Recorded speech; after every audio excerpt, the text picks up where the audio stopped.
रस्ते मंडळी तर नमस्कार. परत एकदा स्वागत होतं आपल्या नवीन ब्लॉगमध्ये. मी काय म्हणतो, सकाळ सकाळ आपण टेमून नेला आणि आपल्याला घ्यायचं होतं तणनाशक ते सोयाबीनमध्ये. कारण सोयाबीनमध्ये झाले खूप सारं गवत आणि त्यासाठी तणनाशक वगैरे घेऊन टाकलं. आणि मग त्यांचं पेमेंट वगैरे करायची वेळ आली. पेमेंट वगैरे करून टाकायची वेळ आली. मग ते पप्पांना लगेच काढलं मोरणीचं पॉकेट. पप्पाने पेमेंट वगैरे करून टाकलं. रप्पन दिशापुती पण घरी, कारण आपल्याला घरी मारतात परत औषध. मग त्यासाठी आपण घरी आलो, टाकी वगैरे घेऊन टाकली आणि शेतामध्ये आलो. गवत तर खूप सारं झाले. मग त्यासाठी आपल्याला मारायची आवश्यकता होती. मारायला तर सुरुवात केली, पण पंपाचं प्रेशर तर खूप सारं कमी होतं. मग ते करता काय करावं पाठ दुखायला लागली आपली. थोडंफार एक दोन टाक्याचं मारलं आणि लगेच दुसरा माणूस बोलून घेतला. माणूस आला आणि त्याने दुसऱ्या वावरमध्ये माणूस बोलवला आणि ते मारायला सुरुवात केली. माणूस तर मारत होता सोयाबीनमध्ये आणि इकडे आपली अद्रक.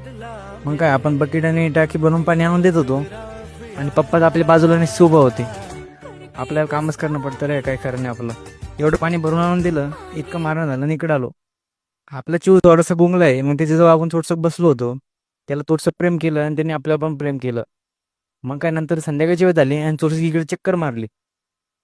गवत बघितलं तर गवत सारं खूप खूप सारं गुंगल्यासारखं झालंय.